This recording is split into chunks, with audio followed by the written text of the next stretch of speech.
Red Flags of Emotional Repression, Part 87, Homo, Hobo, and Trans-Phobia. As you're probably aware, homophobia is fear, hatred, or discomfort towards people who are gay or lesbian. Transphobia, fear, hatred, or discomfort towards people who are transgender. And the lesser-known hobophobia, fear of homeless people or hobos. This will all tie together, I promise. So, what does homo, hobo, and transphobia have to do with emotional repression? Great question, one-word answer, vulnerability. When people repress their vulnerable emotions in childhood, like hurt, grief, and sadness, they're doing so in order to get their needs met.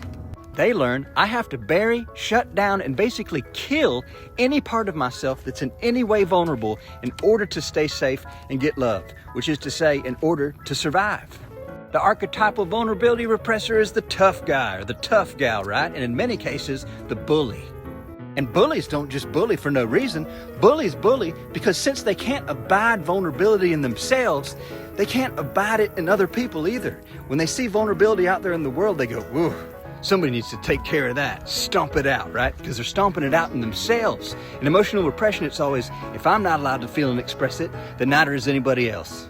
Now, when you think of a marginalized and therefore vulnerable group of people, what's one of the first ones that pops up into your mind? The LGBTQIA, I hope I didn't miss any letters. They're an incredible target for hurt and vulnerability repressors, which is why historically they've been bullied so much or made victims of prejudicial violence. It's important to note here that it's not just the repression of vulnerable emotions that leads to homo and transphobia. It's also the repression of sexuality. There have been numerous examples of people leading gay and lesbian conversion therapy programs in the evangelical church who later come out as gay and lesbian. Why is that? Because the institutional repression of your sexuality or your sexual orientation has two phases. First phase, if I'm not allowed to, neither is anybody else. After a while, second phase, if everybody else is allowed to, then so am I. And for those of you in that first phase looking to move on to the second phase, resolving your sexual repression comes part and parcel with resolving your emotional repression. So what's all this about hobophobia, hatred, discomfort, or fear around homeless people? Well, the homeless are most definitely a marginalized and vulnerable group of people.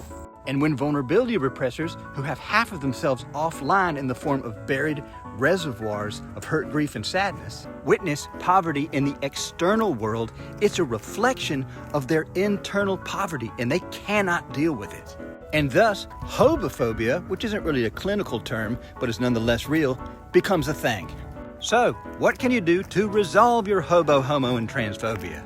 And or, what can you do when you're faced with it in other people?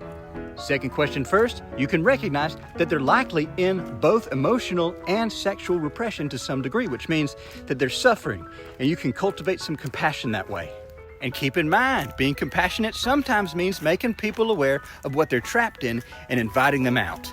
And of course, if you know that you're trapped in homo, hobo, or transphobia, and you would like to come out, then come try some of our emotional and sexual repression work. Because the beauty of it is, as you start to allow everything in yourself, you start to allow everything in everybody. And that's a real relief.